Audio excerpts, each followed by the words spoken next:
Hello friends, Vinayagar Chaturthi வருது. விநாயகர் சதுர்த்திக்காக நம்ம இன்றைக்கி எல்லோ கலர் ரோஸில் ரொம்ப அழகான மாலை ரெடி பண்ணலாம்.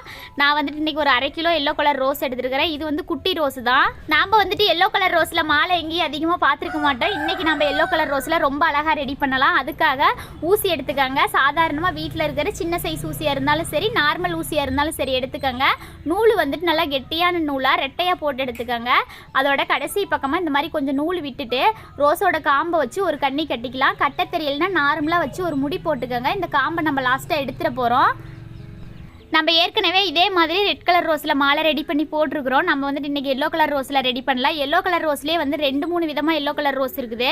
நான் வந்துட்டு இன்றைக்கி எல்லோ கலர் ரோஸ், குட்டி எல்லோ கலர் ரோஸ் எடுத்துருக்கிறேன். இதுலேயே வந்துட்டு கொஞ்சம் இன்னொரு மாடலில் இருக்கிற எல்லோ கலர் ரோஸ் காட்டுறேன் பாருங்கள். அது வந்துட்டு நம்ம இந்த மாதிரி ஊசியில் கோர்க்க முடியாது. அது வந்துட்டு என்னன்னு பார்த்தீங்கன்னா, காம்பு வந்து ரொம்ப நீர் காம்பு மாதிரி இருக்கும். காம்பு ஒடிஞ்சு போயிடும். அதில் நம்ம கோர்க்கவும் முடியாது. அதுக்கப்புறம் மாலை கட்டுற கட்டும் கட்ட முடியாது. இதோட காம்பு பாருங்கள் எப்படி ஒடியுது. இதை வந்து நம்ம காம்பை கட் பண்ணிட்டு ஸ்ட்ரெயிட்டாக தான் கோர்க்க முடியும். அதே இந்த ரோஸ் பாருங்கள், குட்டி ரோஸோட காம்பு வந்து நல்லா ஸ்ட்ராங்காக இருக்கும். நம்ம மாலை கோர்க்கறதுக்கு இந்த மாதிரி ரோஸ் தான் பயன்படுத்தணும். இந்த நீர் காம்பு இருக்கிற ரோஸை வந்து நம்ம கோர்க்க முடியாது. அதனால் வந்துட்டு மாலை கோர்க்கறதுக்கு இந்த மாதிரி குட்டி ரோஸாக இருக்கிறதா பார்த்து வாங்கிக்கோங்க. ஏன்னா நிறைய பேர் இந்த மாதிரி தெரியாமல் ரோஸ் வந்துட்டு இந்த மாதிரி ரோஸெல்லாம் வாங்கிட்டு கோர்க்கும் போது காம்பு ஒடிஞ்சு போயிருதுன்னுலாம் சொல்லியிருக்கிறாங்க. இந்த மாதிரி ரோஸ்லேயே நிறைய வெரைட்டிஸ் இருக்குது. அதெல்லாம் பார்த்து வாங்கிக்கோங்க. அடுத்து நம்ம மாலை கோர்க்கறதுக்கு ஊசியில் 4 ரோஸ் இந்த மாதிரி கோர்த்துக்கலாம். ஒன்று பின்னாடி ஒன்றா கோர்த்துக்கலாம். இந்த மாதிரி 4 ரோஸ் வந்துட்டு நல்லா நெருக்கமாக கோர்த்துக்கோங்க. அடுத்தது ஒரு ரோஸோட காம்பு நல்லா ஒட்டை கட் பண்ணிவிட்டு இந்த மாதிரி ஸ்ட்ரெயிட்டாக கோர்த்துக்கலாம். ஆல்ரெடி இந்த மெத்தட் பார்த்தாச்சு. இன்னும் நிறைய பேர் புதுசாக பார்ப்பாங்க இல்லைங்களா, அதுக்காக நான் கொஞ்சம் டீட்டெயிலாகவே சொல்கிறேன். இந்த மாதிரி ஸ்ட்ரெயிட்டாக கோர்க்கும்போது பார்த்திங்கன்னா ரோஸில் சுற்றியும் கேப் இருக்காது. கேப் இல்லாதனால ரோஸ் மாலை ரொம்ப அழகாக இருக்கும். நல்லா நெருக்கமாக கடையில் கிடைக்கிற மாதிரியே ரொம்ப அழகான மாலையாக கிடைக்கும். இதுதான் ஒரு செட்டு. ஒரு செட்டுனா சுற்றி 4 ரோஸ், அப்படி இல்லைனா 5 ரோஸ் கோர்த்துட்டு சென்டராக ஒரு ரோஸ் கோர்க்கிறது தான் ஒரு செட்டு. அடுத்து நம்ம ரெட் கலர் ரோஸ் கோர்த்துக்கலாம். ரெட் கலர் ரோஸும் அதே மாதிரி சுற்றியும் 4 ரோஸ் கோர்த்துக்காங்க. இந்த மாதிரி காம்பு இடிக்கிற மாதிரி எக்ஸ்ட்ரா இருந்தால் அதை கட் பண்ணிடுங்க கோர்த்துட்டு. அதுக்கப்புறமா அதே மாதிரி காம்பை ஒட்டை கட் பண்ணிவிட்டு ஒரு ரோஸை இந்த மாதிரி ஸ்ட்ரெயிட்டாக ஊசியில் கோர்த்துக்கலாம். இந்த மாதிரி கோர்க்கும்போது தான் மாலை வந்து நம்மளுக்கு பர்ஃபெக்டாக வரும். நம்ம தான் மாலை கோர்க்கறதுக்கு இப்போ ஒரு புது மெத்தட் கண்டுபிடிச்சிருக்கிறோம் இல்லைங்களா. இந்த மெத்தடில் வந்து சின்ன குட்டி பசங்க கூட, ஒரு 4th 5th படிக்கிற பசங்க கூட ரொம்ப அழகாக மாலை கோர்த்து எடுக்கலாம். நம்ம விநாயகர் சதுர்த்திக்காக மங்களகரமாக மஞ்சள் கலர் ரோஸும் ரெட் கலர் ரோஸும் கலந்து ரொம்ப அழகான மாலையாக ரெடி பண்ணலாம். இது வந்துட்டு குட்டி சாமி சிலைக்கு, விநாயகர் சிலைக்கு வந்துட்டு குட்டி சிலைக்கு போடுற அளவுக்கு சின்ன மாலையாக தான் ரெடி பண்ணுறேன். இது வந்துட்டு 1/2 கிலோ பூவு.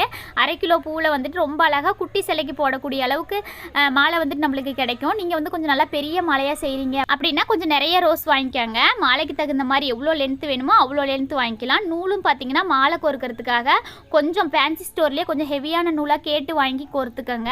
ஃபேன்சி ஸ்டோர்லேயே மாலை கட்டுறதுக்கு நல்லா ஹெவியான நூலில் நம்ம அத்தை கூட அக்க முடியாத அளவுக்கு அவ்வளோ ஹெவியான நூலெல்லாம் கிடைக்குது. கொஞ்சம் பார்த்து வாங்கிக்கோங்க. அடுத்தது பாருங்கள், ஒரு செட்டு நான் கோர்த்துட்டு அதே மாதிரி இன்னொரு செட்டு கோர்த்து எடுத்து வச்சுருக்கிறேன். அந்த ஒரு செட்லேயே நூல் வந்துட்டு விட்டு கட் பண்ணிக்கோங்க. இப்போ நான் ரெடி பண்ணுறது வந்து குஞ்சத்துக்காக ரெடி பண்ணிகிட்ருக்கிறேன். அதுலேயுமே கடைசியாக ரோஸ் காம்பு வச்சு கட்டிட்டு அதுக்கப்புறமா வந்து இந்த மாதிரி நான் கோர்க்கிற மாதிரி கோர்த்துக்கோங்க. இந்த மாதிரி கோர்க்கும்போது குஞ்சம் வந்துட்டு மாலையோட குஞ்சம் தான் ரொம்ப அழகாக இருக்கும். அது வந்துட்டு பார்க்குறதுக்கு ரொம்ப நீட்டாக இருக்கிற மாதிரி இந்த மாதிரி கோர்த்துக்கலாம். ஒரு ரோஸை வந்து இந்த மாதிரி கமுத்தி கோர்த்துட்டு சுற்றியும் நம்மளுக்கு 4 ரோஸ் வருதா இல்லை 5 ரோஸ் வருதா இந்த மாதிரி கோர்த்துட்டு ஒரு ரோஸை வந்துட்டு காம்பு ஒடிச்சிட்டு இந்த மாதிரி கோர்த்துக்கலாம்.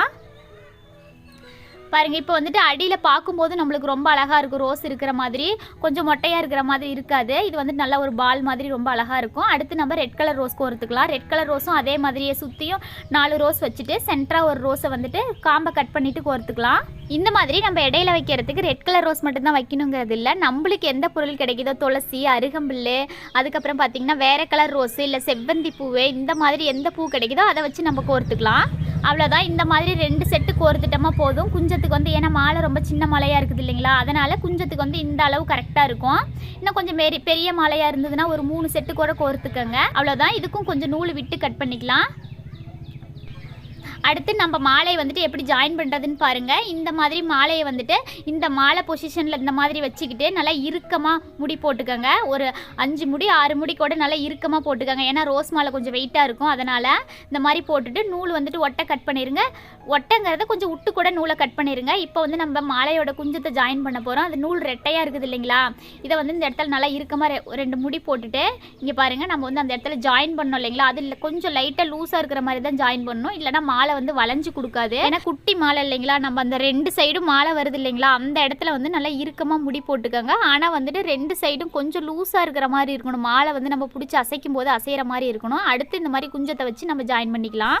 அதே மாதிரி மாலையோட கழுத்து பக்கம் பாருங்கள், நம்ம ரோஸ் காம்பு வச்சு கட்டணும் இல்லைங்களா, நூல் விட்டு. ரோஸ் காம்பு வந்துட்டு வேண்டான்னா எடுத்துருங்க, இல்லைன்னா விட்டுருங்க. ரோஸ் காம்பு ஒன்றும் டிஸ்டர்ப் பண்ணாது. அதனால் இந்த இடம் அது வந்துட்டு ஒரு அளவு கரெக்டாக இருக்கிறதுக்காக தான் வச்சோம். இப்போ வந்துட்டு நம்ம இப்படியே கூட சாமி சிலைக்கு வந்து கட்டுறதுனா நல்லா டைட்டாக கட்டிட்டு இந்த மாதிரி கூட நம்ம வந்துட்டு மாலையை போட்டுடலாம். இதே மாதிரி நீங்களும் வீட்டில் கண்டிப்பாக ட்ரை பண்ணி பாருங்கள். நம்ம சாதாரணமாக வீட்டில் இருக்கிற ஊசி நூல் வச்சே நம்ம மாலை கோர்த்துக்கலாம். மாலை கோர்க்கும் போது நூல் மட்டும் கொஞ்சம் 4-5 மடித்து கூட ஹெவியாக போட்டுக்கோங்க. நம்ம வந்துட்டு கடைகளில் போய் மாலை நம்மளுக்கு பிடிச்ச கலர் கிடைக்குதா இல்லையே தெரில. நம்ம சாமிக்கு வந்துட்டு நம்ம கையாலேயே இந்த மாதிரி நம்ம வந்துட்டு இந்த மாதிரி எல்லோ கலர் ரோஸா, ரெட் கலர் ரோஸா, நம்மளுக்கு பிடிச்ச கலரில் வந்துட்டு நம்ம கோர்த்து போடுறது, நம்ம கையால் ரெடி பண்ணுறதுங்கிறதே தனி ஒரு சந்தோஷம் தான். அதனால் நீங்களும் வீட்டில் கண்டிப்பாக இந்த மாதிரி ட்ரை பண்ணி பாருங்கள். இந்த வீடியோ பிடிச்சிருந்ததுன்னா மறக்காமல் நம்ம சேனலை சப்ஸ்கிரைப் பண்ணிக்கோங்க. அப்போ தான் நான் அடுத்தடுத்து வீடியோ போடும்போது உங்களுக்கு நோட்டிஃபிகேஷன் வரும்.